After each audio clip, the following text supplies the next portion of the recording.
Okay, we'd like to call this meeting of the Provo Municipal Council to order. Today is Tuesday, January 19th. The time is 5:33 p.m. This meeting will be conducted entirely via electronic means. On January 7th, 2021, in accordance with Utah's Open and Public Meetings Act, I've determined that conducting meetings of the Municipal Council with an anchor location, such as the Municipal Council Chamber, presents a substantial risk to the health and safety of those who may be present there.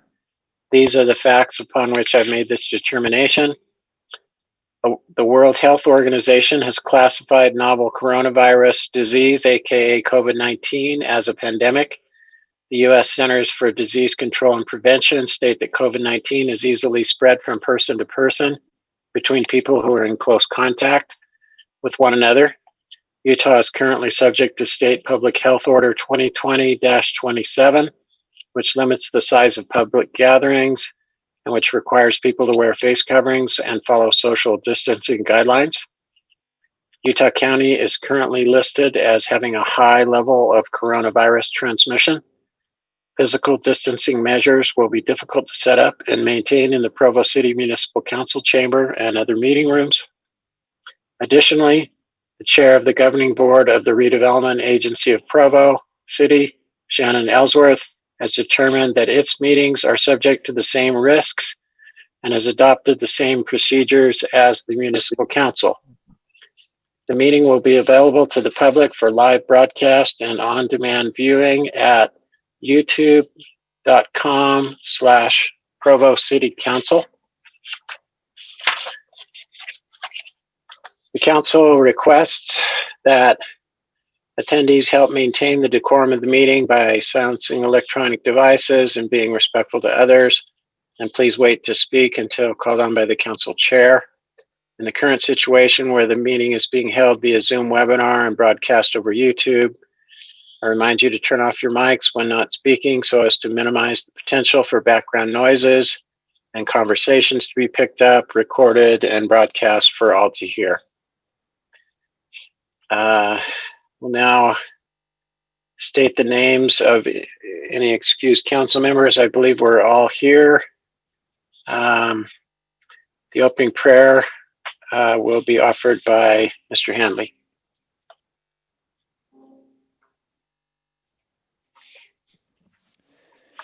Our most gracious Heavenly Father, we are grateful to be gathered this evening in service of this community, and we pray that Thy Spirit will guide and direct our deliberations and our decision-making. We pray for wisdom and for understanding, and we pray for clear minds and clear hearts. We are mindful this day of those who have passed away due to COVID-19 as a nation, and we mourn their loss and pray for a rapid dispersal of the vaccine and recovery from this pandemic. We pray that we might all do our part to help this community heal. We're grateful for our freedoms. We're grateful for this country. We're grateful for this community and for the good people in it, and ask for Thy blessing upon it. And we say this in the name of Jesus Christ. Amen. Amen. I appreciate that prayer.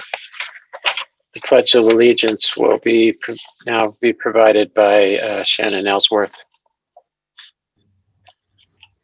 I pledge allegiance to the flag of the United States of America and to the republic for which it stands, one nation under God, indivisible, with liberty and justice for all. Thank you.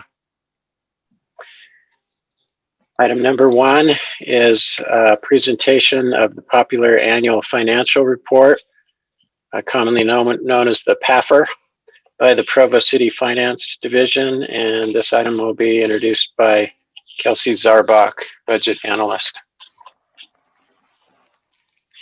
Hi, as Dave Sewell just said, I am Kelsey Zarbach from Finance, here to talk about the popular annual financial report. I'll refer to it as the PAFR throughout the rest of the presentation. But You should know before I begin that the PAFR is basically a very condensed overview of the comprehensive annual financial report, the CAFR, which was presented to you back in the November-December timeframe. So this is basically similar information, same Karen information. Can you hear? Karen? Have COVID. His is pretty bad. I think someone needs to mute their mic. I'm not sure. That was Cliff. I took care of it. Okay, thank you. Sorry. The PAFR does reference COVID, though, just so we're all aware. Anyway, we have two sections. Hannah, if you don't mind scrolling just down one page to the table of contents. So the table of contents just shows the breakdown of the PAFR for you. I'm not going to dive into every page here, even though it is pretty short, but I would like to just highlight that we have an introductory section. This section contains information just that states in an introductory letter that citizens can get more detailed information by going to the CAFR, and it shows you where you can access that on the Provo City website. Provo at a glance section shows some high-level statistical information about Provo, provides information about unemployment rate in Provo compared to the national unemployment rate. We have our elected officials page, which lists all of you as elected officials, as well as Mayor Kafusi, and then has a list of the department directors. And then we have key city services, and that just shows what the different departments are responsible for in the city. So that's the introduction, and those 5 pages go over that information. The financial information section is a little bit more robust, but still an overview of what you would find in the CAFR. The statement of net position and statement of activities goes over citywide information. You'll see that there are 3 pages dedicated to general fund, and we'll explore those just a little bit so you can see what the PAFR contains. We have information on the library fund. We'll look at property tax summary, and then the PAFR also contains enterprise fund and debt summary information. So Hannah, if you don't mind going to the general fund revenues page, it's page 8. We'll just take a look at that. And you, as you're looking at this, you might think, what would be useful about this from a citizen's perspective? Yeah, this page right here. If you look at it, general fund revenues, there are 2 graphs. The first one shows a 5-year comparison of total revenues and transfers in. So a citizen might be interested to see, oh, sales tax has consistently been the largest revenue source in the city. And then you can look down at that pie chart and see the breakdown of revenues there as well, just for fiscal year 20 alone. So that's something that the general fund revenues page could show. If you go down to the next page, it shows general fund expenses. It shows what departments consume more of the budget than others. And over 5 years, you can see police is frequently the largest general fund budget item, and then followed by general government, which contains the administrative services, mayor's office, council office, as well as a few other departments in the city. And once again, we have that pie chart that shows more of a breakdown. So it just provides that high level information that citizens might find useful, that you might use as a reference if you ever need to explain different things about the city to people. Page 10, the next page, just gives information about general fund balance, what the status of that is, what it means to try to get that between the 20 and 25% ratio for assigned and unassigned fund balance. And again, the charts just illustrate that comparison over the past several years. Another page that might be interesting to citizens particularly is the property tax summary. I know you probably get lots of questions from people that think that the city takes all of their tax money, but in reality, it's the school district, not really. But it shows the breakdown of the various property tax entities and just says, hey, if you had a home that was $200,000 market value and it was your primary residence, this is how much you would be paying in property tax. And it shows the school district, and then Utah County, Provo City, and Central Utah Water, and then the state charter schools. So that's just another resource for you to show citizens the property tax information for the city. I could go into more detail, but that's basically the type of information the PAFR contains at the higher level. If you have any questions, I'm here to answer them, or I also have David Mortensen or John Borgett from Finance on the call as well who can take questions. Do we have any questions or comments? Councilor Hardy? Thank you. I had a good conversation with Mr. Borgett via email on this and learned some interesting things. On page 7, I was curious why it shows like we always have more revenue than expenses. And, hey, I think it's great that we live well, within our means, but, it looked like about 15% more revenue than expenses. And I'm thinking like, why is our general fund not overflowing? And he explained that does not take into account expenses to capital improvements. And I guess that's because it grows, the kind of the net worth of the city or whatever. So, so that was helpful in seeing that on page 7. And then the other one that I was questioning is why do Provo taxpayers, why are we paying property taxes towards Central Utah Water when we have our own kind of water department, our own water rights? But apparently there's some significant infrastructure that they provide that helps service the water to Provo residents. So anyway, I found that interesting, wanted to share. Thank you.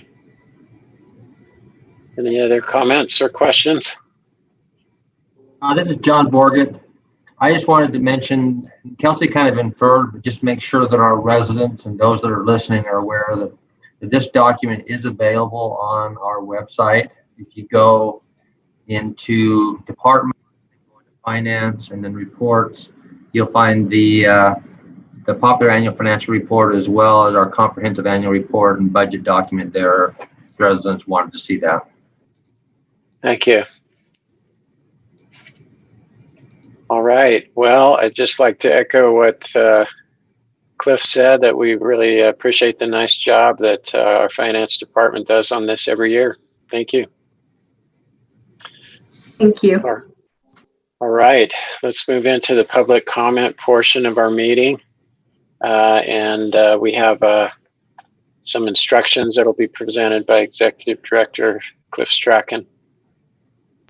Thank you, Mr. Chair, and I apologize for not having mute on earlier. It won't be the last time, I'm sure. You'll notice on the screen that we've added the little box on the right-hand side, lower right-hand side. That is intended to show up on most slides that we put up tonight, so callers can use that information to get in if they want to participate in the meeting and call in. There are 3 types of items for which public comment will be received.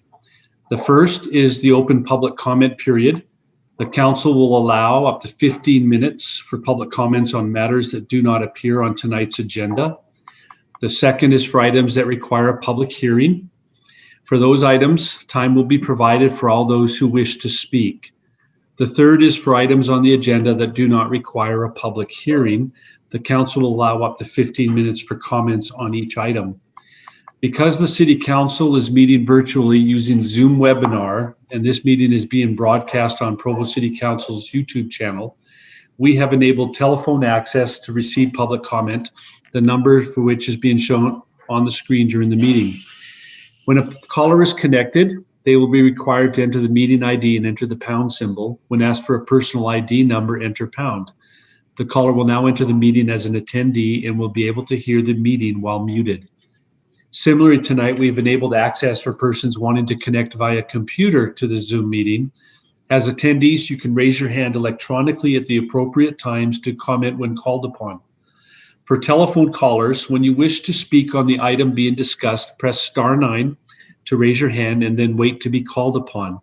When called upon, press *6 to unmute yourself. Attendees will be called upon by the last 4 digits of the listed phone number or by the name listed. Please provide your name and city of residence before making your comments. You will be given up to 2 minutes to speak. A timer will be posted on screen and a beep should be audible when your time is up. A reminder, there's a lag of approximately 30 to 60 seconds between the meeting and the broadcast. To avoid confusion, callers should mute the broadcast to hear the discussion in real time, either over the phone or over the computer. The open public comment period starts now, and I believe Karen had something she wanted to add here. Go ahead, Karen. I will just be watching for people. So make sure that you hit *9 if you're on the telephone, or click on the raise hand part of your video screen if you're using the app or you are on the computer. There is a bit of a delay, like he said, so we do try to give a generous amount of time to see if these things come in. If we don't see your hand raised, we will then move on. So just to be aware, we do have 3 people in the list, but no one has raised their hand at this moment. Right. And I would just remind all callers and people watching, if you are calling in on an item, go ahead and call in or get yourself ready to raise your hand at the beginning of the item you wish to talk to, and when that time comes, you'll be called upon. Thank you, Mr. Chair. Thank you. Chair Sewell, it appears that there aren't any people raising their hand at this point, and I believe we've had sufficient time during the explanation, so I recommend that we move forward. Thank you. And I just did want to reemphasize one point, is that we are trying something new this time, in that in addition to the phone dial-in capability, you should also be able to connect via Zoom audio. So I just wanted to make sure anybody watching noticed that that's available now. And that information is posted with the live stream as well. So if people aren't able to find the agenda, they can find the information there. And it will just be the audio that is shared. Yes, thank you. All right, well, seeing no hands raised for public comment, then we will move on to the consent agenda. We have 2 items on the consent agenda for tonight.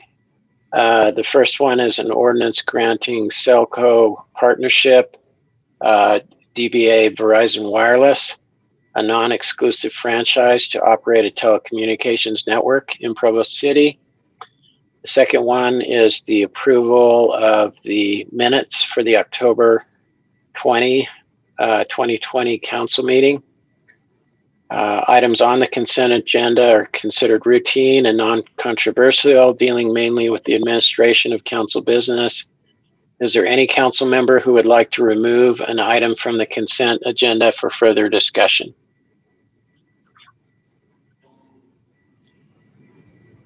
Seeing no hands raised, then I will call for a vote to approve both of the items on the consent agenda.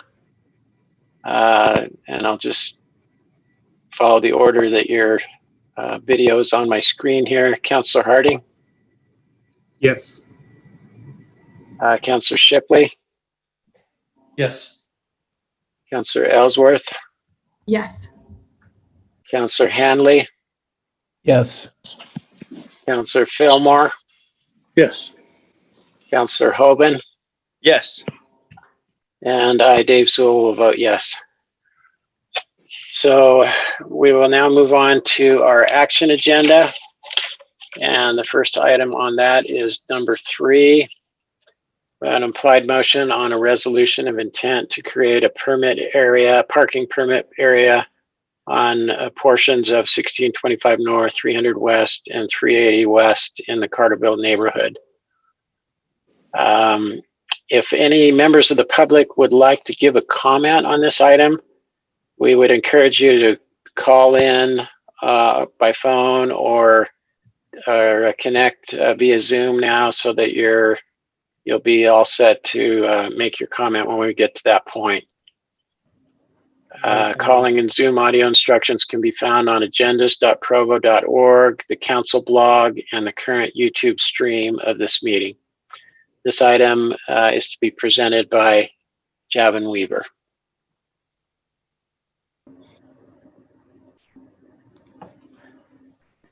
Let's go to the next slide, please.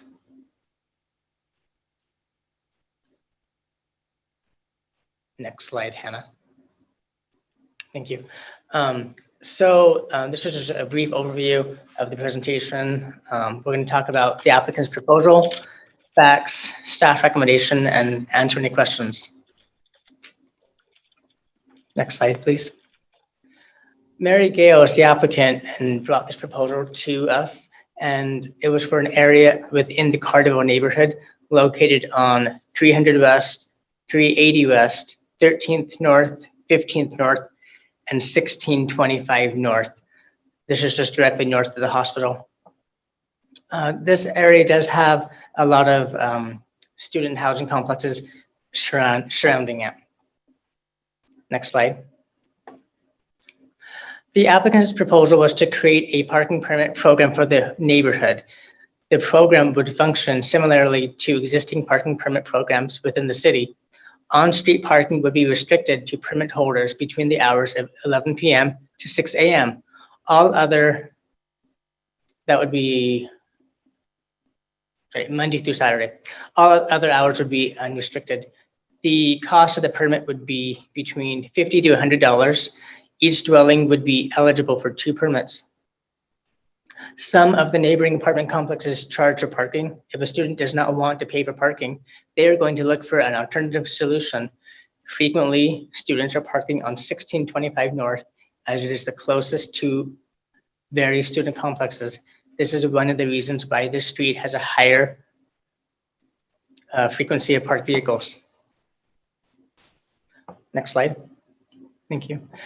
Some of the goals from the applicant are to preserve on-street parking for those within the neighborhood that reside there, prevent abandoned vehicles from remaining stationary on the street, and promote livability within the neighborhood.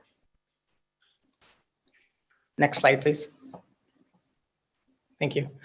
Staff measured how many legal parking spaces would be within the neighborhood and found that there are 316 legal parking spaces.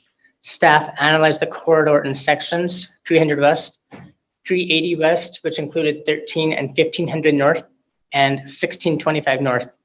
Vehicles are only occupying the street at 52% on average of utilization. This is based on a 24-hour average. 300 West had an average of 37%, but at midnight, it was at 50%. 380 West, which includes 13 and 1500 North, had an average of 24%, and at midnight, 28% utilization. 1625 North had an average of 60% utilization, and at midnight, it was at 104%. There are 93 single-family dwelling units within this neighborhood. Can you go back one slide, please? Thank you.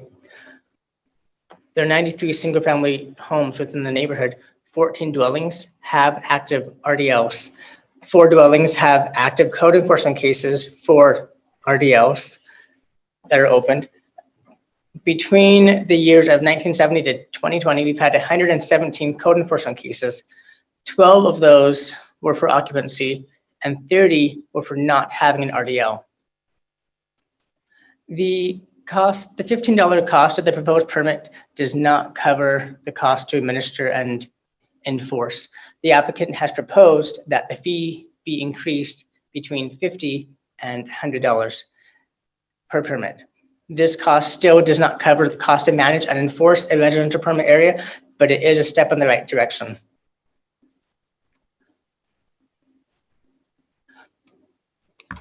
One comment from the applicant was that, back one slide, please, still, thank you. One comment from the applicant was that students that live in neighboring complexes park on 1625 North, and then they walk back to their complex. At the time when this data was collected, Paul Ream Avenue had a time restriction in place along the 2-block street for 2-hour parking or 30-minute parking, 24 hours. staff removed the time restriction on Pauline Avenue in hopes that if a student was parking on 1625 North and walking to the complex, that they would solely park on Pauline Avenue. Since the removal of this time restriction, staff has seen a decrease of utilization on 1625 North. Next slide. Thank you. The staff report recommends to continue to enforce the 72-hour parking restriction and to continue to monitor parking concerns within the neighborhood. However, further analysis has changed staff's recommendation. The data that was collected illustrates that there is still plenty of on-street parking along the corridor. Staff does not believe the applicant's proposal for a typical residential parking permit is warranted for the entire area of study. Staff recommends that something is done to manage the on-street parking within the neighborhood. However, not all streets within the neighborhood require the parking to be managed. Based on the data collected, the only street that warrants management of on-street parking is 1625 North. The demand for this street is primarily at midnight. The northern section of 300 West was utilized higher than the remainder of that street. Staff recommends creating the Carterville permit parking area. The permit area would include 1625 North and the northern portion of 300 West. That's the area highlighted in the red on the map.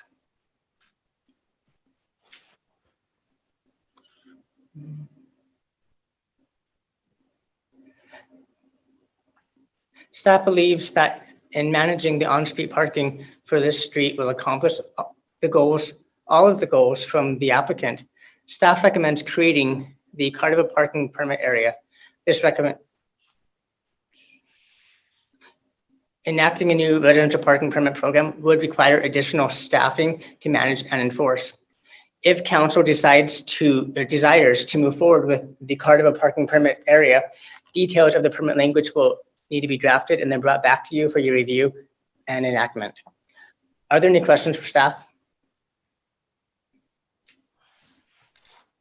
Any questions?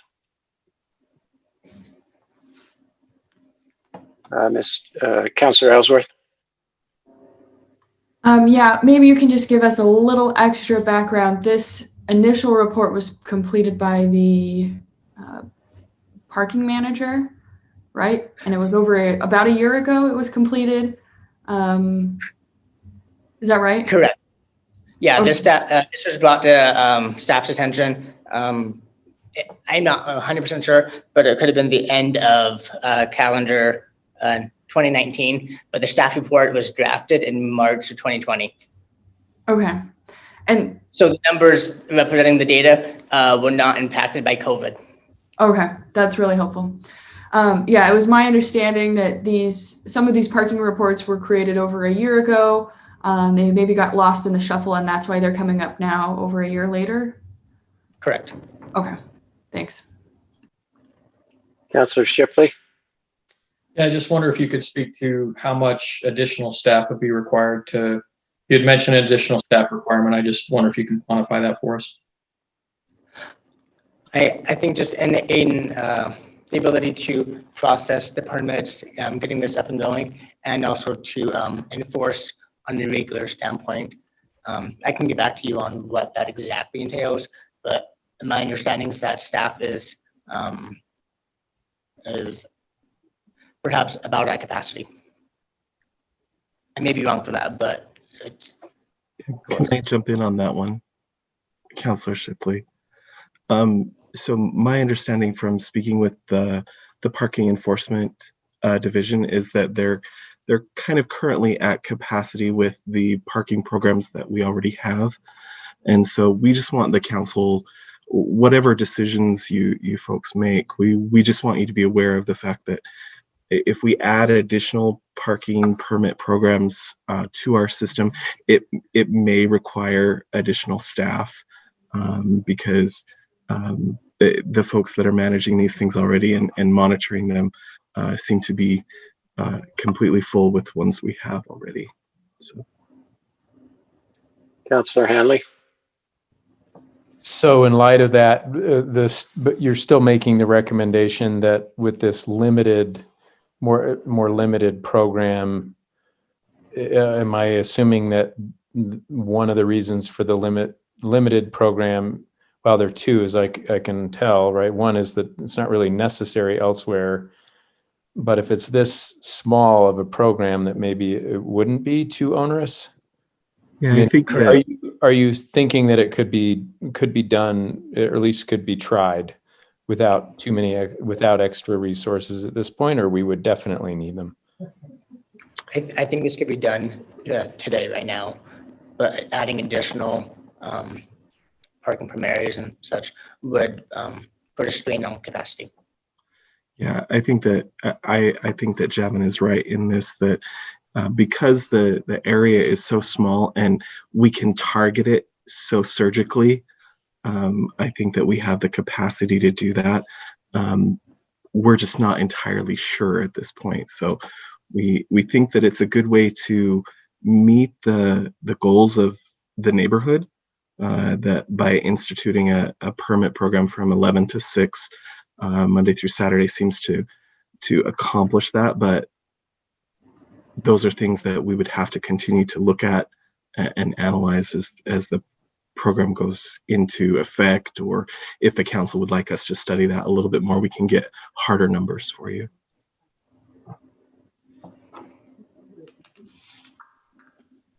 Are there any other questions from my counselors?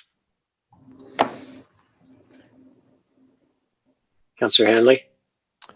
Well, tonight is, remind me again what we're doing with this item tonight. This is, sorry. Yeah, which step of the process are we in? Can staff help us with that? This is just the step on whether you want to, you think this might be viable, and to move forward, and staff working on drafting the ordinance, notifying all property owners, etc., and continuing the process for it, whether you think it's warranted that time. Yeah, basically it's up to the council to say what you'd like us to do at this point. Okay. Well, in that case, I would like to see this go forward. I think it's been analyzed to death almost, and I think it's time to try this. Okay, if there aren't any other questions, we'll have public comment, and then we'll come back to the council for further discussion. So I see two hands up. Are these questions, or is this discussion that should wait after? Okay, go ahead. Let's see, Councilor Harding and then Councilor Ellsworth. I was just going to quickly answer Councilor Handley's question just by saying that in the presentation we had earlier that talked about the 3 steps, this is the second of the 3 steps. Okay, thank you. Councilor Ellsworth. Yeah, I had an audio issue.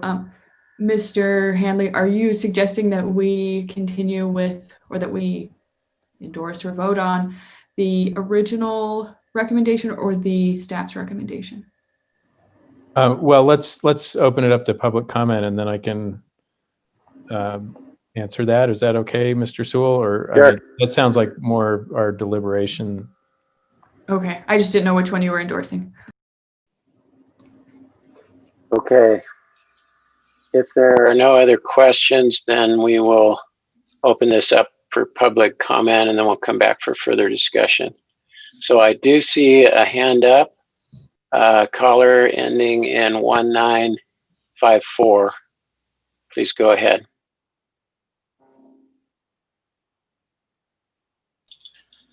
They should be receiving a prompt now to unmute.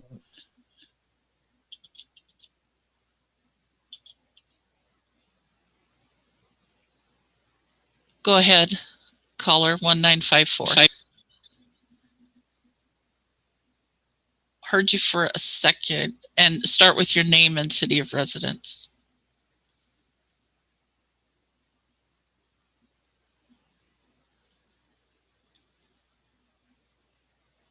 We're not hearing you yet.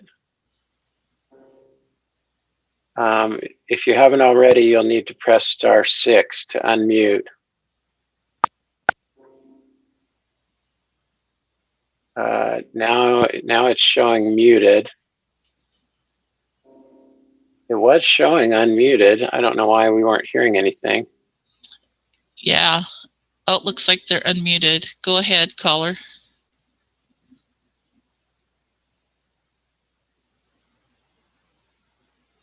Still not hearing them.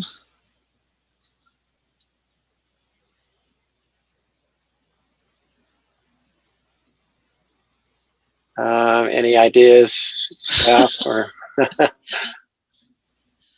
always works when you practice it. Yeah. Wonder if the caller has their own phone muted In some other way. Can you hear me now? Yes, we can hear you now. There we go. Excellent. Okay, let's try this. Bill Tatera, live in Provo, in the affected area. So we've lived here for almost a year. What I noticed as soon as we moved in is that we have had, well, we certainly have a homeless problem, but there are also abandoned vehicles. Now, in understanding the existing regulations, I believe there's a 72-hour requirement that vehicles be moved every 72 hours. That is definitely not being enforced. So my suggestion would be, before you put on new regulations, enforce the existing ones. And I believe that the problem in that very narrow band that we're talking about will significantly diminish. I don't think there's any reason to impose a burden on those who live here and have the right number of vehicles allotted to the residents, which I think is also a subject of a Provo City ordinance of some sort. But my suggestion is don't pass this. I don't think it's needed.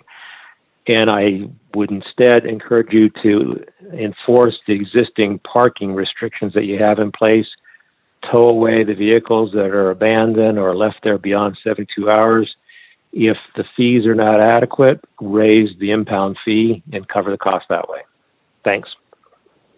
Thank you. Do we have any other callers from the public that would wish to comment?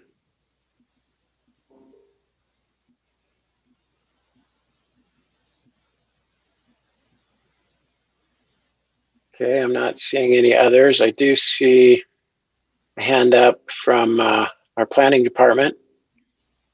Go ahead. Thank you. Staff has worked with Mary Gail for quite some time on this proposal. And staff also contacted the neighborhood chair earlier last week, and they recommended to move forward with managing the parking within this area of however council sees best fit. And I did receive one phone call from a neighbor in the citizen in the neighborhood, and they were against this proposal. However, where they live is not where this staff recommendation would be going to. So. Okay. And just a follow-up question, Javin, do we have an indication of how many neighbors in the affected area are supportive?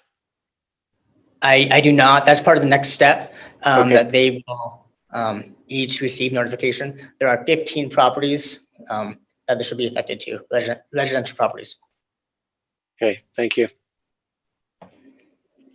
All right, well, let's see, bring it back to the council for discussion. Councilor Hanley. Yeah, just to clarify, Councilmember Ellsworth's, my answer to her question is that I am supportive of the new proposal for this limited program and would like to give staff direction to move forward with the next step, the next phase. Councilor Hardy.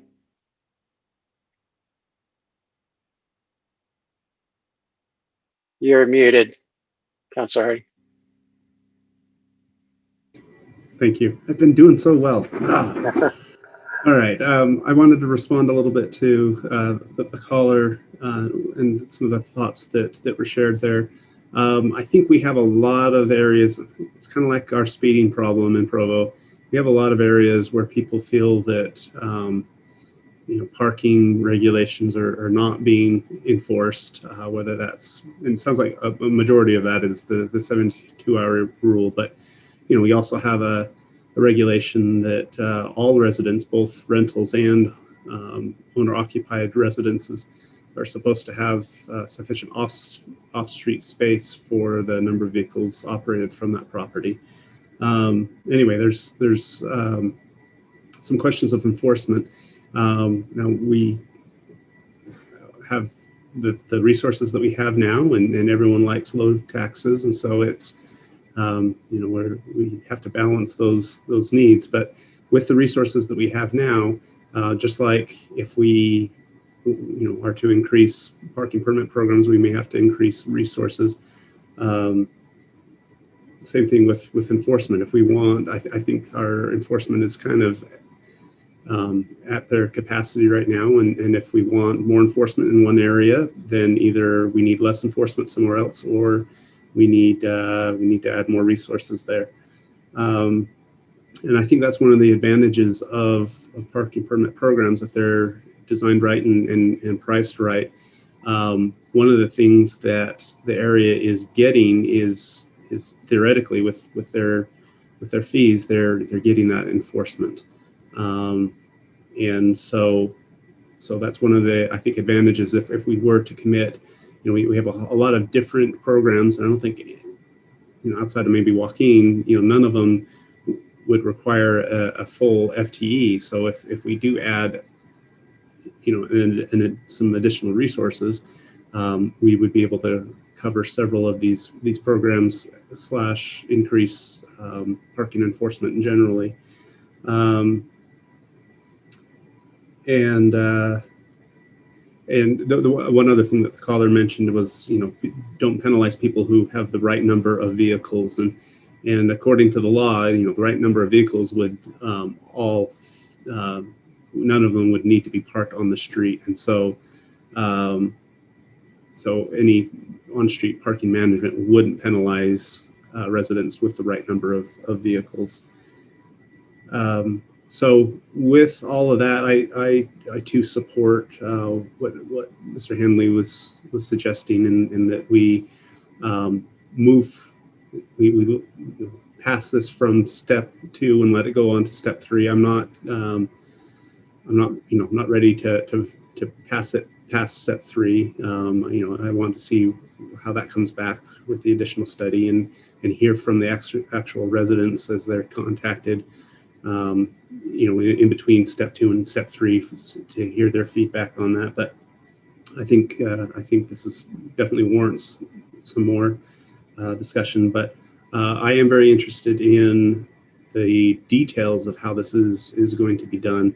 In some ways, I think this proposal moves away from the status quo of previous proposals in some areas, but in other areas, it may still be patterned after old programs, and I'd be interested, at least in the conversation of, for example, other permits don't allow anyone to park there if they don't have a permit, and then permit holders are able to go in and talk with someone at the city to get a visitor permit.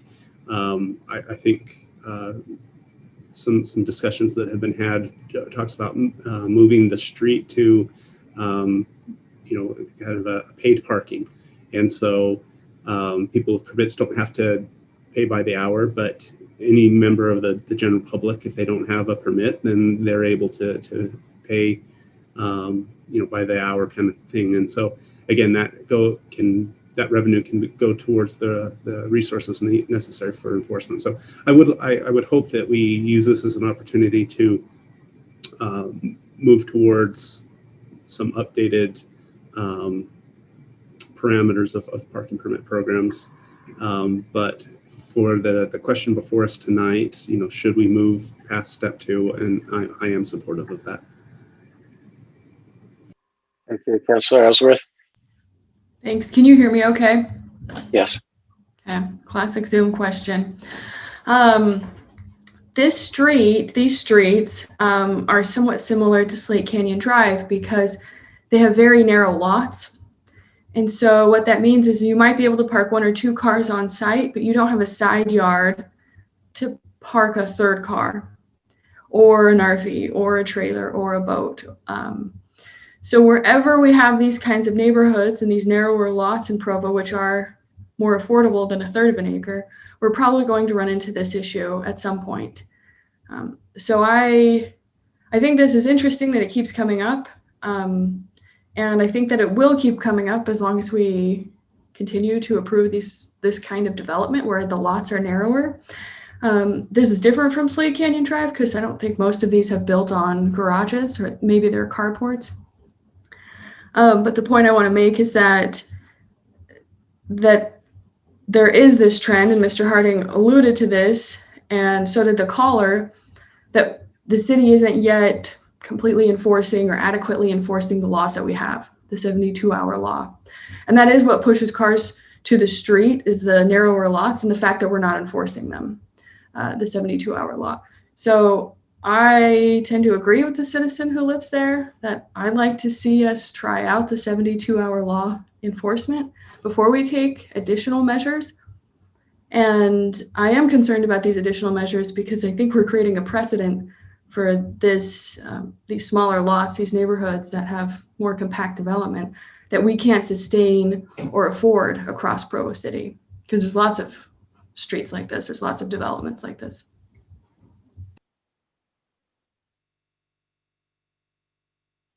Thank you. Councillor Hanley. Mr. Weaver, I don't recall that the 72-hour issue was a big problem based on the data that you had gathered previously, and that the Gales had the problems that had initiated this request in the first place. Am I correct or incorrect in remembering it that way? Sorry, can you rephrase that, please? Well, the caller and what Councilmember Ellsworth is referring to is the 72-hour rule. So it seemed that from the caller's point of view, the primary problem was cars that had just been abandoned. But that was not the impression I had from our previous studies of this area, that this was very clearly active parking every day, right? That was, I mean, there were abandoned vehicles, but I don't recall that those were sort of the primary problem. Correct. A lot of vehicles do park along the street, but not that many are stationary longer than 72 hours. And just to remind council that primarily parking enforcement responds to complaints. And so if they don't know that a vehicle has been there longer than 72 hours, it could be there for 96 hours or whatever, So it is complaint based primarily with that. But vehicles are moving at a high amount of changing in and out on that street. Okay, thank you. Yeah, for that reason, I think I agree with Mr. Harding. I think we should move forward to the next phase on this. Again, I feel like the neighborhood's been pretty patient with this problem, and I think it's time to get to that next and final stage to, now that we've narrowed it down as you're suggesting. Councillor Harding. Thank you. I think there's a lot of synergy in moving forward with the more maybe up-to-date program. When we talk about the enforcement of the 72 hours and whatnot, if there's a parking permit program, if there's paid parking, if there's reason to enforce and the program is paying for that enforcement, then you have enforcement driving by more regularly and can, with license plate readers, can enforce on that 72-hour rule without necessarily waiting for the complaints. And so that's one of the advantages of moving to a program. And I think that's, yeah. Also, just the efficiency of enforcement, where before, you know, if it was a 2-hour parking, you'd have to drive once, and then you would have to come back 2 hours later, and then you're able to ticket the cars that haven't moved. Whereas if you have the license plate readers, if you have you know, no parking between those certain hours, you can write tickets immediately, and so you can provide a lot more enforcement with. It's much more efficient. You can with the same amount of resources, you can spread your enforcement over a much broader area. So there's a lot of advantages towards, you know, moving towards these type of programs. This I was going to say this is in my area, but I actually think this is just outside of my area. But the narrow lots, narrow deep lots that Councilor Ellsworth was talking about, that's kind of the default in the district that I represent, in the area that I live in. So I'm very familiar with this, and I was just looking, you know, through the proposed area and how this is, you know, the carports and garages that are attached there, and I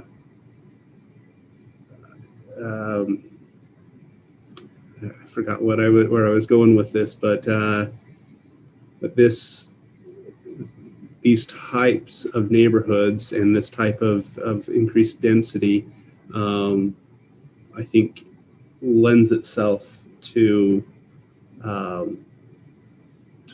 these types of on-street parking management. Yeah, done correctly, and done correctly, it will pay for itself, and so it won't be a major cost to the city.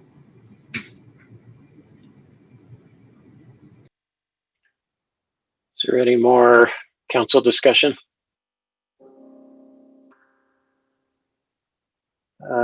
Seeing what? Councilor Ellsworth. Yeah, so if this advances to the next stage, then a mailer is sent to the people in the proposed affected area. Is it only those homes, or is it sent to a broader area?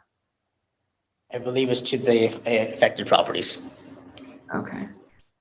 Yeah, I would just be interested in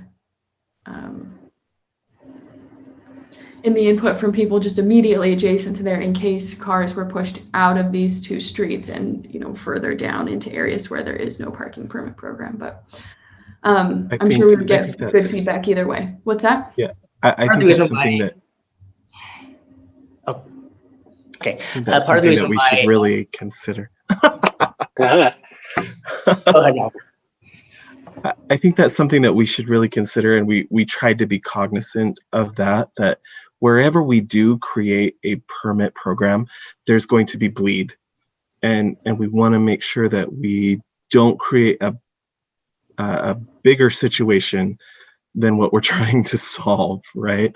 So I think in this case, you know, it would be a really good idea to make sure that not only are the residents that this would affect and involve directly be notified, the surrounding neighborhoods, and even maybe branch that out a little bit more to the surrounding complexes, just to make sure that they're aware that this is something that's being considered, and so they can kind of have that heads up that because we don't want to thrive off of giving tickets, right? We want a parking management program to work and be effective, but we also want to make sure that everybody's aware of it, so we don't have an overwhelming situation.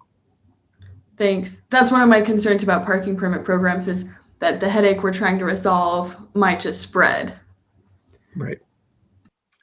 Javin, did you have something you wanted to add there? Sorry about the confusion there. You know, I did, but the thought has left my mind, so not anymore. Okay, sorry about that. I think I saw Gary. Yes, Gary Millward has a comment. Go ahead. Thank you, Chairman. Just for point of clarity, the ordinance only requires a mailer to the people within the area as set forth in the county map. So that's the only requirement. Thank you. Thank you.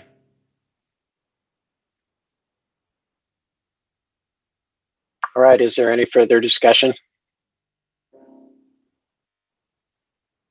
Seeing none, let's see. We do have an implied motion on this resolution, which would take us to the next step. So I'll call for a vote in order as you appear on my screen. Councilor Shipley. Chair, it looks like Councilor Harding has a comment first. Oh, sorry, I missed that. Go ahead, Councilor Harding. All right, thank you. So I appreciate Mr. Millward's clarification on that. Even though that's what's required, I was just curious: is the planning staff, are they able to notify a broader area at their discretion? Okay, and if so, then I would just maybe as part of this motion, well, I'll just leave it as encouragement of considering perhaps a broader area to be notified. And I would just add, if I may, it doesn't need to be a mile radius. Those affected streets, I think, would appreciate knowing about this. Carrie Millward. Thank you. I don't think there's anything in the ordinance that prevents staff from doing that. I would also like to note, it was mentioned earlier, but just for purposes of clarification, the ordinance permits you to either pass it the way it came to you, pass it amended, or reject it. So I think it's important to be clear which you're doing. If you're going with an amendment to the proposal that was submitted as part of the resolution or the original one, just for purposes of clarification. Thanks. Oh, thank you. I appreciate that. So it sounds like we will need a motion to change the implied motion to the staff recommended version if we're going to go ahead. And it looks like staff has another comment. Go ahead. I was just going to say, as you're editing the text on here for location of it, if you're for 300 West, it's just between 15th North and 1625. So that one's fine. It's the line right below it between 1625 and 1500 North, and the line below can be deleted.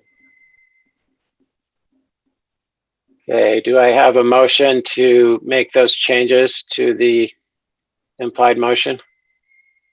Gavin, can you repeat that for a moment? I was having some difficulty. Yeah. So 1625 North between Freedom Boulevard and 300 West, and 300 West between 15th North and 1625 North. I so move. Thank you, Mr. Hanley. Is there a second?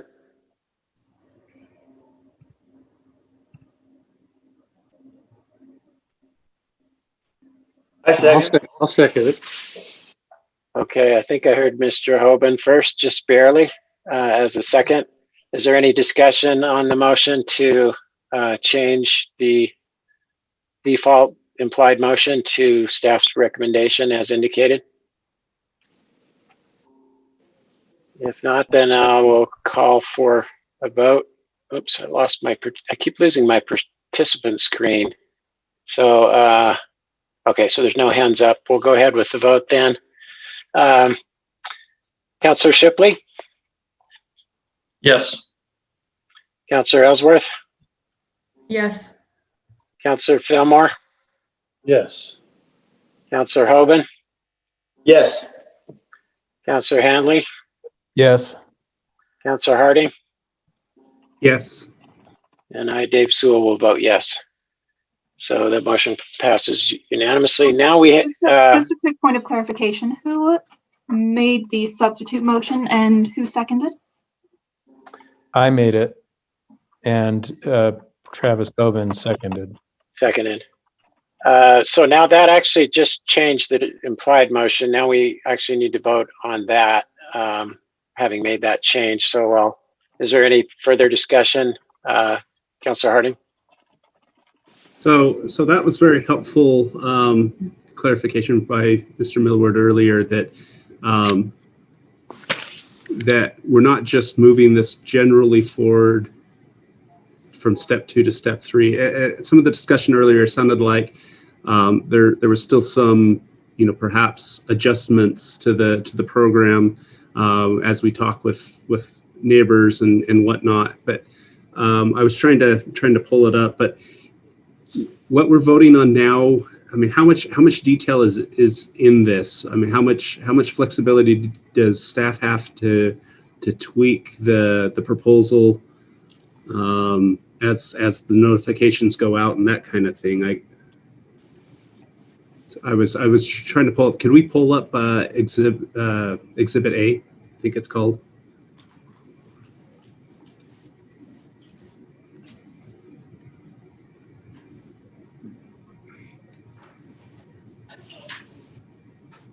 Okay, thank you. So we still have in the ordinance we're considering, it still refers to Exhibit A, even though Exhibit A no longer reflects what's in the text of the ordinance. And I don't think, is there anywhere in here that talks about, say, visitor passes and things like that? Or are those just details that will be worked out? Those are details that will be worked out as staff works on drafting the language of this parking permit area. Okay. And then I guess and I believe that language is primarily already addressed within the residential parking permit code as it is right now, but they can be tailored per area. I can't exactly remember which one is which, but that will be worked on in the coming 90 days. And then I would just make the suggestion or just float the idea that on the ordinance, we just strike the as shown in Exhibit A. I think the text actually is sufficiently precise, sufficiently, just because I think the text sufficiently describes what we're talking about. That would effectively get rid of Exhibit A. If this is the only reference to it, we wouldn't include this. Is that your intent? Yes, because we have changed the area that we're talking about. Is that? And Hannah, if you wanted, you could get the exhibit out of the PowerPoint presentation and insert that if you want. Well, if we're getting rid of the exhibit, it doesn't matter which one's in there. It depends on whether or not we want to get rid of the exhibit, though. Okay, so typically, or technically, this would require another amendment to the applied motion. I do believe in a simple case like this that it would be okay to entertain a motion to amend the default and adopt it at the same time if you'd like to go that route, or we could do it in 2 steps if you'd rather not.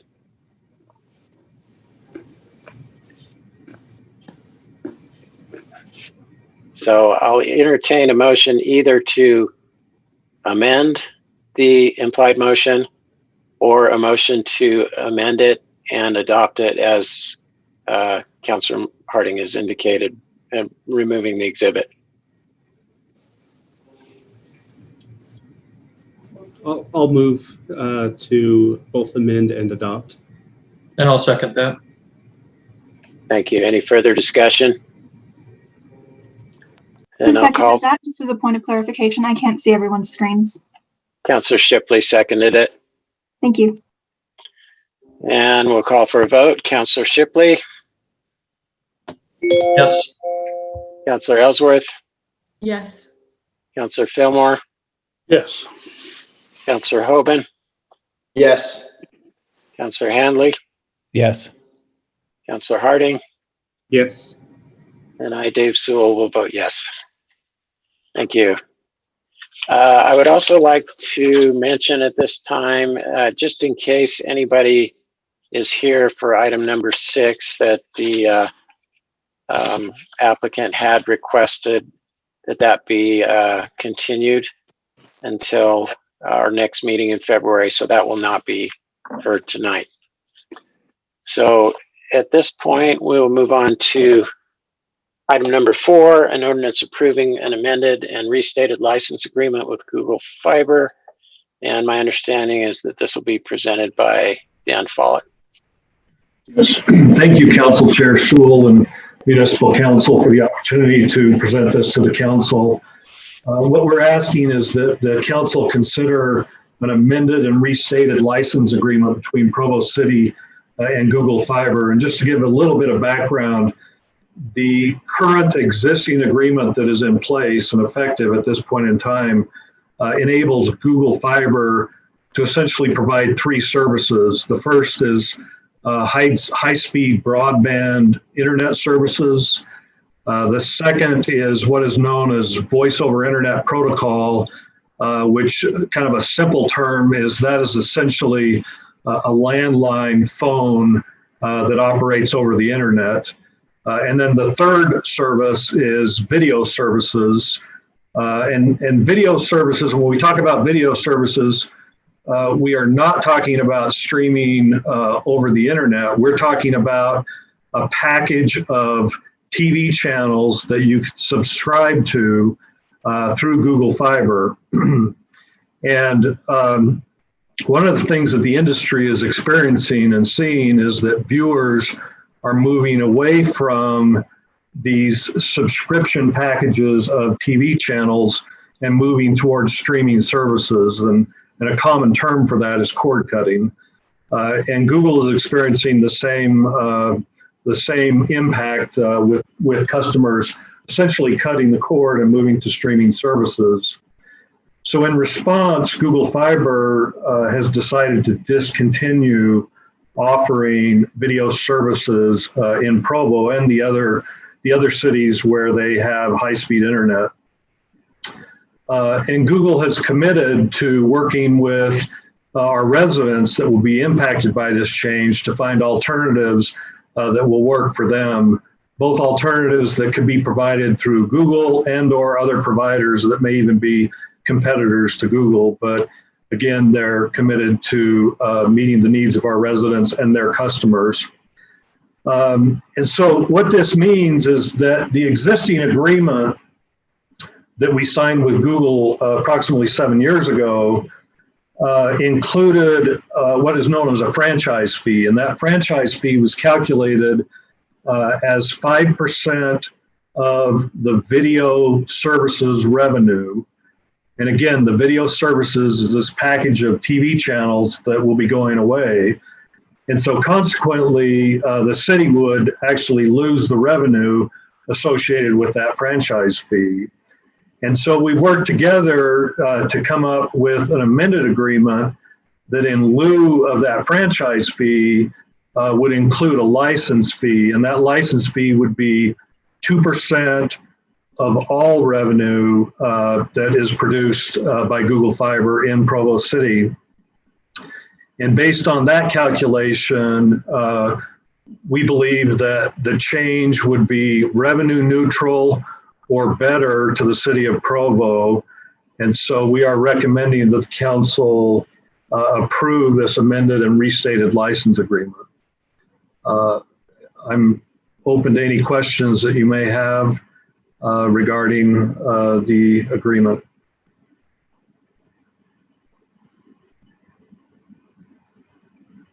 Any questions, councilors? Councilor Fillmore? You're muted. So Dan, if I understand correctly, we are providing a safety net for our citizens who have had certain coverage where they can maintain their TV access. Is that right?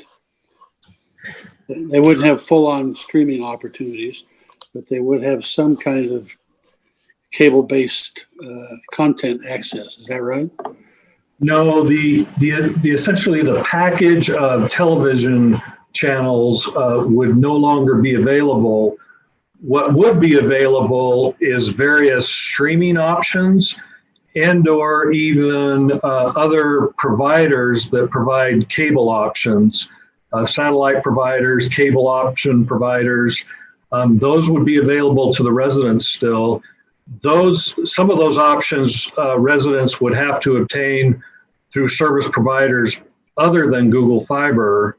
but the set of TV channels would go away. Now, what would be an option included in the various streaming options is something like YouTube TV. And YouTube TV, of course, is an affiliate of Google Fiber and provides a number of different channels and streaming options that residents could obtain through YouTube TV. Does that answer your question? I know it's yeah, pretty much. I didn't want to leave people out in the cold here, particularly those who have been subscribing on a lower budget program. They want basic content delivery. So, are you saying that other competing providers could access our fiber optic system? Yes, if you chose a streaming option that was offered by someone other than YouTube TV or a Google affiliate, you could obtain video content from that streaming option through Google Fiber Internet, if that makes sense. In other words, Google Fiber will still be your internet service provider, and then you can choose whatever streaming option you want and obtain that through the Google Fiber service that you get at your home. So would those other providers have to do a contract with Google Fiber, or would they do it with the city of Provo? They would be with the resident directly.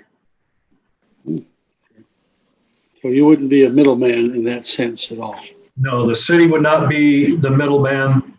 Google would not be involved in the agreement between the streaming provider and the resident, but Google would provide essentially the pipeline to get that streaming to the resident's home. In other words, the high-speed fiber in order for the resident to utilize that streaming option. Okay, thank you. Councilor Hardy. Thank you. This isn't the deliberation portion, so I'll wait until then to talk about how excited I am about this move. But for the question, as we're kind of moving to this new model of, instead of having franchise fees on video services, but licensing, I got that right, licensing fees on internet access, do we feel like this becomes a model for other agreements we have with other data providers? Do you want me to take that, Wayne, or do you want to take that? Or yeah, let me comment, and then Dan, if you want to elaborate, you certainly can. We have many other providers who ride across our electric poles. There may be other methods which might be suggested by someone who wants a franchise agreement with us. And so again, it could be a new model, or it could just be essentially a new version of the older model that's being done now by those who are not offering television service. So Wayne, do I understand correctly that there is a possibility for secondary revenue sources as other third parties patch into our system? So from the standpoint of, a franchise really is, or a license agreement really is about renting the city's right of way and the city's assets in order to take a public good and have a private use for it. And that's why we do it. It is certainly better than every cable company or internet provider acquiring its own right of way, building its own poles, sort of duplicating an existing infrastructure. And so again, from the third party perspective, again, every group that offers service over the internet, and that can be everything from YouTube TV, which, by the way, my wife and I are rapidly falling in love with, as we've been taking the 30-day free trial. It's an amazing resource. But as those would ride over the internet, our landline, for example, now is with a group called I've just lost the name. But anyway, a third-party provider that we pay $14 a month to have access to a landline, largely because we don't want to give our cell phones out to all kinds of folks. And it's worth it to us for that. Basic Talk is what it's called. They don't pay anything to Google Fiber. We don't pay anything through Google Fiber to Basic Talk. Our relationship is exclusively with them, and we ride over our internet connection, or they ride to our house and out over the internet connection. So again, the revenue source related to third parties probably isn't there in large measure because every subscriber, every resident in the city picks their own services and has an independent agreement with those service providers. Okay. Dan, did I characterize that correctly? Yes. Okay. Yep. Any other questions before we move to public comment? And then we'll come back for discussion. I should probably say, I don't think we were ultra clear about this, but Google Fiber has not made any announcements yet in terms of when they might deprecate their IPTV. It's their announcement to make, not ours. And so at some point, there'll be some official word about that. We're just making the assumption that at some point that's going to happen given the trends in the industry, and very few companies that provided IPTV are still in the business. And so again, we see the cord cutting trend just coming down the pike with many, many internet service providers. Thank you. All right, let's open this up for public comment.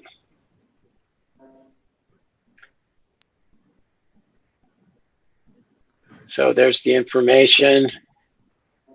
If you're dialed in, I see 2 people in the attendees, but nobody with their hand up. So if you want to raise your hand, you press *9, or if you're dialed in over Zoom on the computer, there's a button you can push to raise your hand.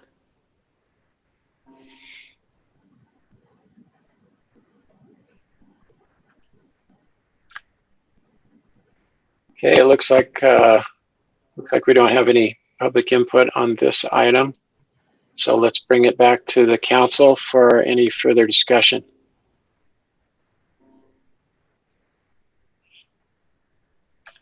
And Councilor Harding.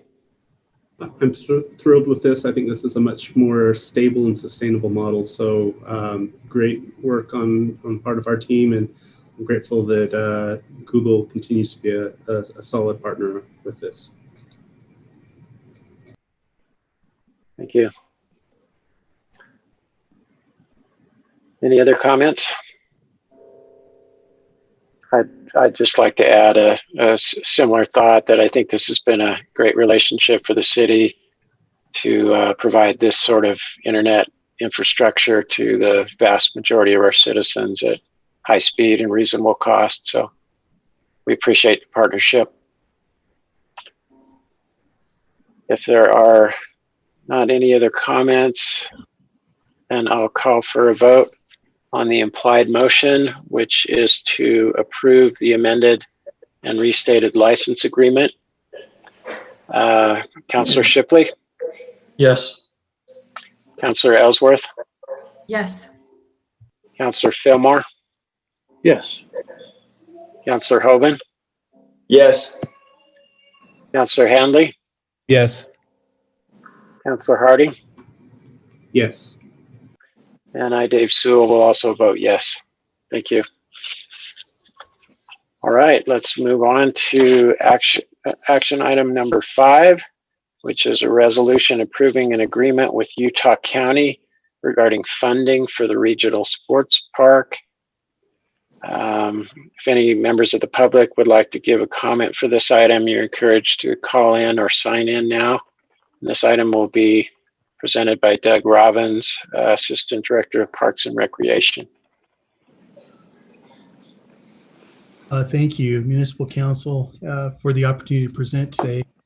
We've got a brief presentation to review a recent agreement that we've been able to achieve with Utah County regarding Provo's Epic Regional Sports Park. And I'll be giving a little bit of background, which will review a little bit of what led up to this concept of a regional park in Provo. We'll report on some projected economic impact that this project is expected to provide, and then also review the details of our funding plan. Hannah, do you We have wanted that? that as a PowerPoint presentation, not a PDF. Is that correct? Yes. All right, just a moment. PowerPoint is just booting up a little bit slowly. Okay, that's I'll get fine. that on screen in a moment. What I can do is just mention that this concept for a regional sports park really came from issues that were identified in our Parks and Recreation Master Plan that was completed some years ago. That really identified some local needs with the population increase. Would you ask her if she could hold off for a minute? Here in the city. We're noticing expansive growth in our soccer, football, lacrosse, rugby, ultimate frisbee, and other emerging sports. And so what we've been doing and what we've noticed in the master plan, if you can go to the next slide, please. We've noticed that a lot of our neighborhood parks, in order to cope with that, we've had to convert some of the open space over to athletic fields. And right now we've got about 260 internal Parks and Recreation League teams that are utilizing these spaces, and over 70 outside groups, accelerated leagues that are renting our space. And so we're kind of noticing that impact, and that's really not a sustainable approach to sports field use. We also noticed there's an emerging sports travel or sport vacation type approach, travel tourism, sports travel tourism. Local universities are holding showcases and camps. And we got thinking, why not better serve our Provo residents by establishing a sport facility where they can stay home, and we can also capture some of that travel that our local teams are going elsewhere to participate in those tournaments. Next slide. So this is a very much a visionary project. We really do feel that a wave of participation is coming, especially after this COVID experience. People have recognized what they've lost, and we feel like we're very well poised to really capture on that business coming back. Communicating with some of our event planners that we've coordinated with, 20 field minimum is really what they need to run these large national and regional events. Our project has 22 fields where we'll be able to hold all of these major tournaments and as many special events as we can schedule. We've had some early success. We've had $3.5 million of land that we've acquired. It's valued at more than that now. The Church of Jesus Christ of Latter-day Saints was the seller of that land and felt that this was a good use for the community. And then our good mayor has been involved in the negotiation for that land that we're planning this park on, as well as $6 million worth of soil that's being hauled out of a federal project on the Delta restoration to bring this site out of the floodplain that we'll be building on top of. So our construction costs, once we're up to grade, are approximately $20 million, and we plan to be completed and operational in the fall of 2024. Next slide. One of the greatest parts of this project is the location. It's just absolutely perfect for this type of endeavor. Great access coming north along the I-15 corridor through the Intermountain region will bring traffic up through from the south and from the north down Center Street, also along the Lakeview Parkway. It's also proximate to the Provo City Airport, and more and more teams are finding it more economical to just charter flights for their teams to come on in. So this is a great opportunity, great position that we're in right there. Next slide. Those of you that might be familiar with sports fields, you see common accessibility issues where the parking lot might be located in one corner or aspect of the property, and you have to travel quite a ways to go to the field that your child or grandchild is participating on. We worked very hard in the design to create a north-south and also an east-west access to provide parking that's distributed throughout the project. And then also, you won't find a better traffic flow than this plan right here. It should empty out really quite quickly, so our turnover impact will be minimal between games. We'll be able to run even more than one tournament at a time at this facility. An important element of this also will be the neighborhood park elements. We plan to have at least 3 playgrounds at this distributed throughout the project, walking paths connecting all of the fields and perimeter pathways, plenty of open space. And then these fields will also accommodate the need for local sports programming too for our recreation leagues during the week. So this is really a unique opportunity where we're able to address local community needs. And then also it has an economic development element that's really quite unique. And Keith Morey, our Economic Development Director, will speak to those. No, thank you very much, Mayor and Council. It's a pleasure to speak to you tonight, and I feel privileged to be involved with Scott and Doug. And to me, it really represents how forward-thinking they are, that they think of their regional sports park as an economic development tool, because it really is. And, I think there are many opportunities like this within our city departments where economic development kind of crosses over those boundaries, and we have opportunities to kind of connect and expand the economic development potential that we have in our community. One of the things that all communities strive to do is to try to figure out ways to increase the incomes that are coming into their community that can be spent at retail locations like hotels and restaurants and retail stores. And Provo, I think historically has suffered just a little bit because our student population has a lower disposable income, and some of our community members, maybe who are here because of the accessibility to county facilities, maybe have a lower income. And so we've suffered a little bit. And one of the ways to offset that is to try to bring in dollars from outside your community. And, if you look at the state's tourism effort, that's primarily what that's about. It captures, of course, the Utah resident dollars, but it also imports dollars from people that are traveling and looking for recreation. And this is a very, very unique opportunity that we have to capitalize on an untapped market. There isn't a facility like this in Utah County or even in Salt Lake County. Salt Lake City has a facility that's not even near this size. And so I think it represents a great opportunity for us. The youth travel sports industry is a growing industry that is significant. If you go to the next slide. It represents a $90 billion industry nationwide, and it's growing at about 20% annually. And to try to kind of capture what the potential opportunity might be for us, the closest facilities that we could look at to compare to were those that are in St. George. And with the facilities that they have down there kind of becoming the destination competition sports opportunity, with the number of tournaments they have down there, they estimate that they generate about $38 million a year in total economic impact. So those are dollars that are coming into their community for those events that get spent in hotels, restaurants, retail establishments, and things of that sort. And that represents a significant opportunity to us. If you go to the next slide, please.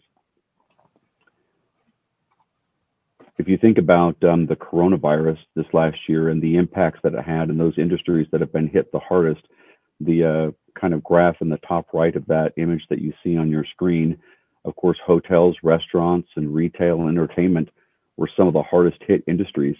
And one of the ways some of those industries have tried to survive is to diversify and create other ways to tap into revenue streams. And an opportunity like this that the Recreation Department is proposing really is a way to broaden their accessibility to revenue options that normally don't reside in our community. And it really has the ability to help prop those businesses up and give them stability in times when maybe there are things going on in the economy or in their industry or whatever. 30.91 million total local spending targeted at businesses like hotel, restaurants, retail.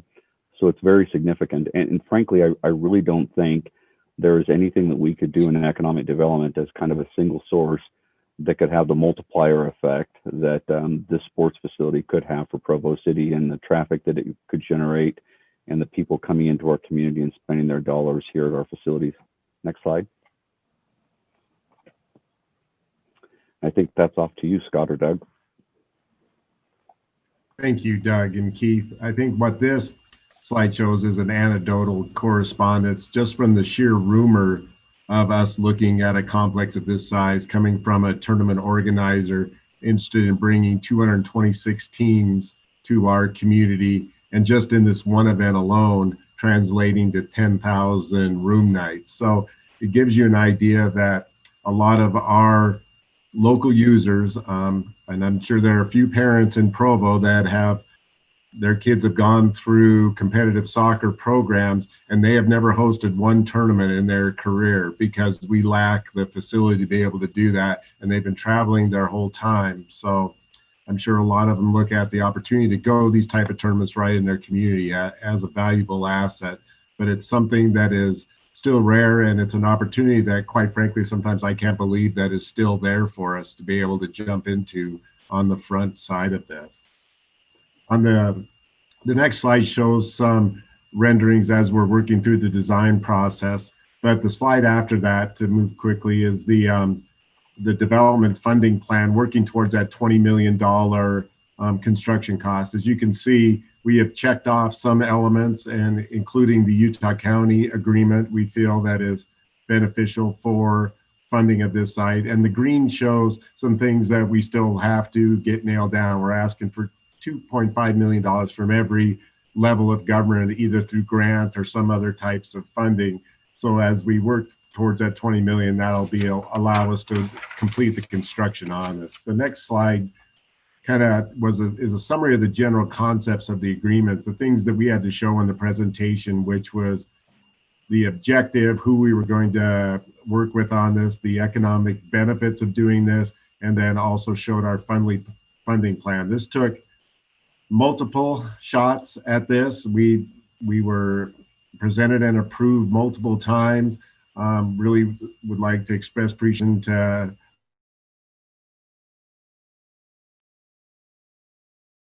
bringing us into the end zone on this one. It's a highly competitive, a lot of interest in this money, but they do like to fund projects that focus on those areas that will create perpetual funding opportunities to replenish this area, and a regional sports park and the visitors it attracts will do so. The next slide goes to the specifics of the agreement. Utah County has agreed to provide $2.5 million in a reimbursement grant to Provo. What they have asked for are consistent rental fees and usage rights, so no non-resident or resident fees. Councilor Harding asked me his question in the work session, and after hours of thinking, I've come up with a better answer for him. There are some facilities we run that are local facilities, like the Provo Recreation Center, even though it has outside use, but we have resident and non-resident fees. The Peaks Ice Arena, the Covey Center, and this one all are regional elements. And an example of that would also be the regional airport that we were talking about in the agenda right before ours, that provides visitors and business and use to the entire county. So therefore, those differentiation between resident and non-resident aren't charged as typically in those regional facilities because of the complications of use, because people, quite frankly, are coming from everywhere, and that is their purpose in a lot of ways, to bring people to our community and for our community to benefit from that. The county has asked that we're developed and operational in 5 years. They asked that we contribute $25,000 annually beginning in 2023 towards the Convention and Visitors Bureau, towards a staff member helping sell this project, which is all these things we would want anyway. We want to finish as quickly as possible because we want this and the benefits of it available as quickly as possible. And we are able to maintain exclusive owner and operated by Provo. This has been a project that our Parks and Recreation Board has been very excited about. And I mentioned Bill Fillmore, who has been also on our board and now a council member. He has had laser focus with us in moving this project along, and our administration has also expressed great levels of excitement about not only for this project for the citizens, but the benefits that they will see out of it. On the last slide, we look at some of the reasons why somebody would want to partner with Provo.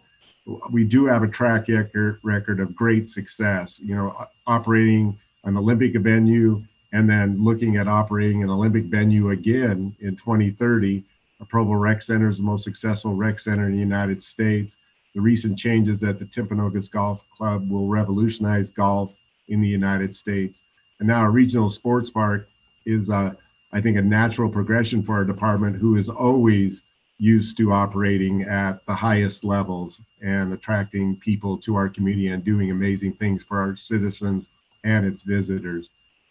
This project is unique that it has many applicable funding categories. As we're trying to round out this last steps to the 20 million, you can go towards economic development, and which was lined out earlier, CARES and COVID, talking about those businesses that were most affected by this pandemic. And this almost serves as its own COVID stimulus program while providing a major facility within our community, land and open space, tourism, and health and happy, active lifestyles. So commend Isaac Paxman once again for his work with the county in working towards this agreement.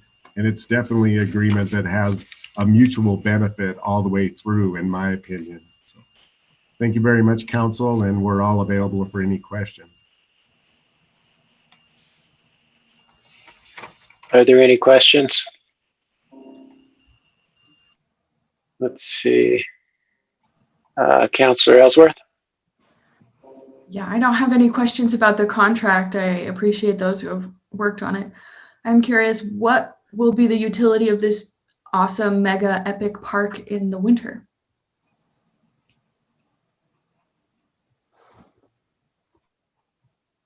Well, depending on the weather, of course, turfgrass will typically be dormant during the winter months, but there may be some opportunities for some winter type activities. I know we have the capacity to run special events throughout the winter. I'm sure that those would be possible here during the winter months as well. The pass system will also be maintained during the winter season. Also be something that'll still serve as that regional or that neighborhood park. Amenities will also be very popular during that time. But I think during the winter time, I think that's when a lot of these major sports make their move down to St. George and take advantage of their winter down there. Yeah, I can see that St. George has maybe a better climate for year-round, for attracting these kinds of events year-round. Are we expecting commercial development immediately adjacent to this, hotels, shopping? I think that option stays available, you know, working with zoning and the desires of the west side. You know, I think with the exciting airport project that we have and working with this, there are probably going to be some opportunities with the traffic there. So we're hoping, Shannon, that this creates those type of synergy to look at possible successful commercial developments near these exciting amenities that are going in on the west side.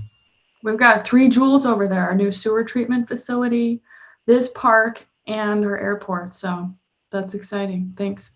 Well, yeah, that's one of the things we were talking about earlier, Scott and Doug and I, as we were talking about this. You know, we've talked for quite a while about the need for a hotel adjacent to the airport.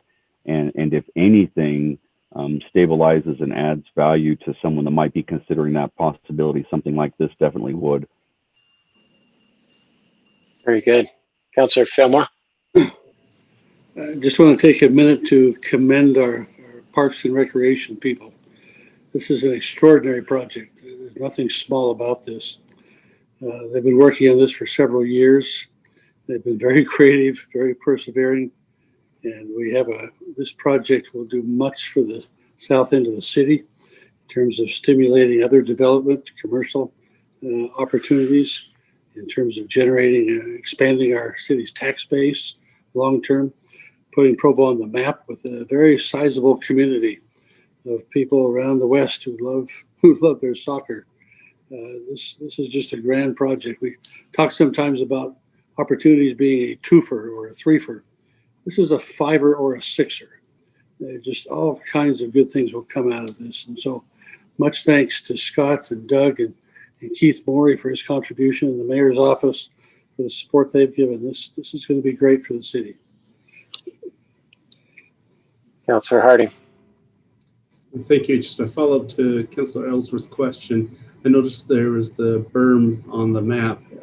Is that going to be something that may attract snow sledders from the local residents might use that in the wintertime? Yeah, that was designed to be usable year round as one of those neighborhood park type of amenities that would be included. Yep, precisely. Thank you. Councillor Hanley. Yes, I just also wanted to add my thanks to all of you who've been working on this for quite a while. I'm very excited about it. I just want to throw in a plug for live music festivals as an opportunity. I think those are really fabulous events, and we're the capital of live music. I think after COVID, I hope we can recover some of that reputation, and that seems like a really wonderful place. I would like to say that in the winter it would be a great place to have cross-country skiing, but I doubt we'll ever have enough snow out there to make that work, let alone even make it, because it's always perennially a little bit too warm as well. But less snowfall out there by the lake than by the mountains. George, just a highlight on that, our special events team has been part of the process and the design process within our department. So what we see as sports fields, they see exactly as what you're talking about as a festival special events center. So everybody's got different perceptions, and that's what we like about the flexibility of this design. But it has everything we need to be able to have a major special events center out there also. Thank you. Let's open it up for public comment, and then we'll come back for further discussion after that. Let's see. Now I got to find my panel again. Let me jump in here. Okay, go ahead. Yeah, if you wish to make a comment on this item, please indicate by pressing *9 if you're calling in from a phone, or by using the raise hand feature if you're connecting on computer or through the Zoom app. Keep in mind that there is a delay between the live meeting and the broadcast online.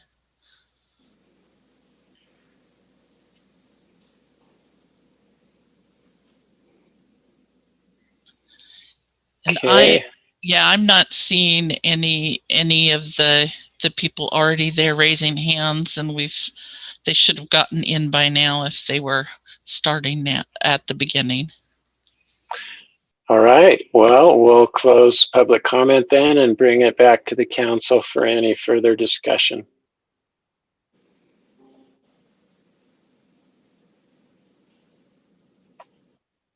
All right. Seeing none, we'll call for a vote on this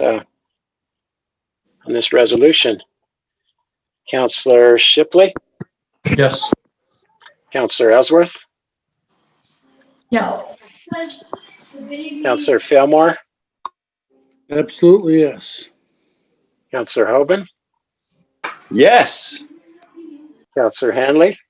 Yes. Councillor Harding? Yes. And I, Dave Sewell, will add an enthusiastic yes as well. Thank you. All right. Item number 6, as we mentioned earlier, has been continued at the request of the applicant. So we will move directly to item number 7, which is an implied motion on an ordinance amending the zone map classification of approximately 1.8 acres of real property, generally located at 950 West, 1020 South, from residential agricultural to residential R17. If any members of the public would like to give a comment for this item, they're encouraged to call in or sign in now. This item will be presented by Dustin Wright. Thank you very much. Let's see, do I have access to any of the slides or? They should be rolling up now, but my program for it is crashing. So give me just a moment to close that out and restart. No problem. I'll go ahead and just kind of go over it. So basically the applicant is requesting a zone change for property that they have at approximately 950 West and 1020 South. And originally they were looking to do a R18 zone there. There was some issues with the corner lots not being wide enough.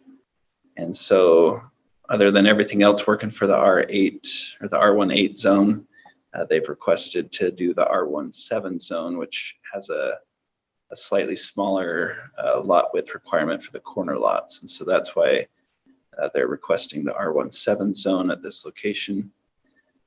Essentially what will come from the rezone is that they would like to subdivide the property into 8 residential single-family lots with a road going down the center of those. The general plan for the area shows that there's a need for infill, residential infill type development. And so that's what they would be providing. So the general plan wouldn't need to be amended as part of the rezone request. Let's see.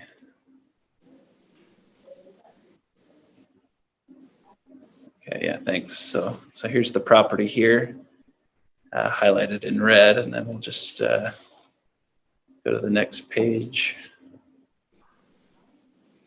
And this is how they propose to subdivide the property with those 8 lots, like I was mentioning earlier in our study meeting. We talked about the road width and whether or not parking would be, if it would be wide enough for parking. So there would be parking on one side of the street, and then the rest of the right of way would be for the park strip and sidewalk to meet the current city standard. I'll go on to the next slide. And so this is the general plan map that I was referring to, where infill development is shown there. And then on the next slide is our zoning map. So the property is currently in the RA zone, as you can see in green. Surrounding properties are also in that zone, or they're in the R18 zone, as you see in that lighter color. And so with the R17 zone, like I mentioned, they would be able to meet most all of the requirements of the R8 zone, except for that corner lot. So these lots essentially will fit right in with the surrounding R18 zones. Staff doesn't have any concerns with the R17 zone, and that there won't be the ability to create more than the 8 lots that they've proposed here. The city staff and the planning commission have both forwarded a positive recommendation for this application, and if there's any questions, I'd be happy to answer some of those. Councilor Harding. On the current map that's shown on screen, I just realized that after this rezone, does that leave a little sliver of RA up in that top right corner, just above the, yeah, right there? I think when I looked at that closer, I had that same question. I think the parcel was just it wasn't done correctly there. So with this rezone, that little portion that you're talking about would just be R18 or whatever that, I believe R18 that's right next to that. Okay, thank you. Are there any other questions? Okay. I understand the applicant is with us. Did you have anything you would like to add? Amy Johnson here. Just that the neighborhood was very favorable for this, and they were happy to see homes to be built here at this and this type of product to be built as well. That's all. Great. Thank you. All right. And then we'll open it up for public comment at this time. I see just one attendee, I think, who's been with us the whole meeting. So I'll wait for a moment just to see if the hand is raised.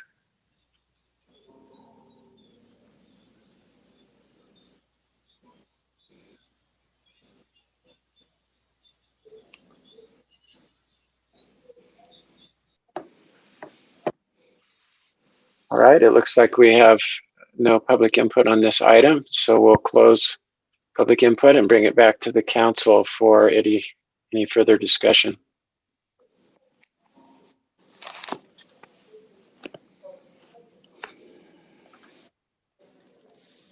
This is a first hearing for this item. Does any council member desire to consider this item again at the next council meeting?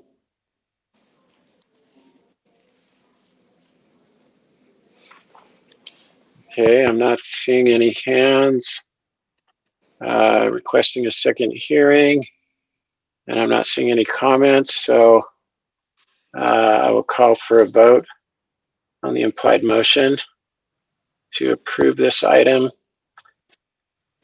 Councillor Shipley? Yes. Councillor Ellsworth? Yes. Councillor Fillmore? Yes. Councillor Hoban? Yes. Councillor Hanley? Yes. Councillor Harding? Yes. And I, Dave Sewell, will also vote yes. Thank you. So I believe this is the last item on the council agenda. We do have one item on the RRDA agenda for tonight. So if there is no objection, we will now adjourn as the Provo Municipal Council and reconvene as the Redevelopment Agency of Provo by unanimous consent, and we'll turn the gavel over to Chair Ellsworth. Thank you, Mr. Sewell. We just have one agenda item with the RDA tonight, resolution authorizing the Chief Executive Officer to sign an amendment to the existing participation agreement with Mill Race Partners for the redevelopment of a blighted block in Provo. And we will let Mr. David Walter present. Thank you, Chairs Ellsworth and members of the Redevelopment Agency. Tonight's item is to allow a new entity to take over the responsibilities of the previously approved owner participation agreement with Mill Race Partners. By way of quick background, this is the block where the former IFA building was located. And the agency had purchased that block and helped IFA to relocate to a new facility along University Avenue. This gave the agency the opportunity to redevelop the whole block, and we partnered with Mr. Justin Earl, who had acquired the balance of the property from the two remaining property owners. It'll be developed with an office tower, condominium tower, and several multifamily residences along with some structured parking. Because this project is in a federal opportunity zone, the Mill Race Partners, on the advice of their tax consultants, restructured in order to take advantage of the opportunity zone benefits. And so tonight's action is asking you to allow them to transfer the owner participation agreement from the existing Mill Race Partners to this new entity, which is still composed of the same people that we agreed to work with in the past. It's only a restructuring for the opportunity zone. So that's my presentation. I'm happy to answer any questions. Thank you, Mr. Walter. Are there any questions from the council?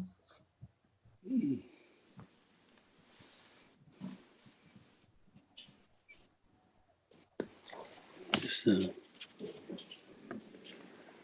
Mr. Fillmore? thank you, Chairwoman Ellsworth. I just had one question. It's just kind of an update on the pedestrian bridge. Where are we at on that as part of the larger project? So the pedestrian bridge at one time was proposed to go from the Mill Race project across both 600 East and the railroad tracks to land on the other side where the front runner station is.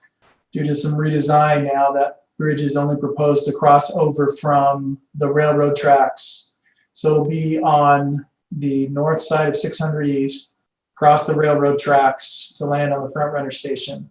The Mill Race will provide property for us in the future if that ever crosses 600 East to land on that site. But at this present time, it's not proposed to be a part of the Mill Race project.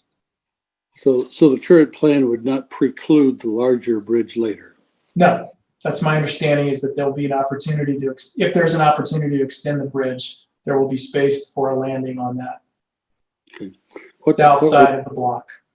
What would that opportunity be? What is it contingent upon? I think if we found additional funding for the extension of the bridge. Okay. Independent of any other development project? Yes, sir, I believe that's so. Okay. Thank you. Mm-hmm. Are there any other questions from the council? Okay, seeing none, we will open this item for public comment. If there is anyone in attendance who wants to comment, the instructions are on the screen.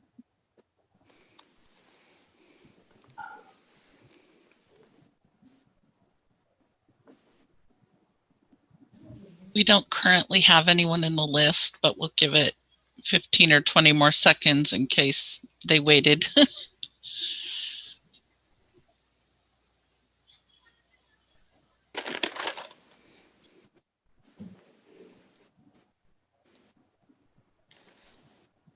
I think you're safe to move on. Okay. Moving on, is there any discussion from the RDA?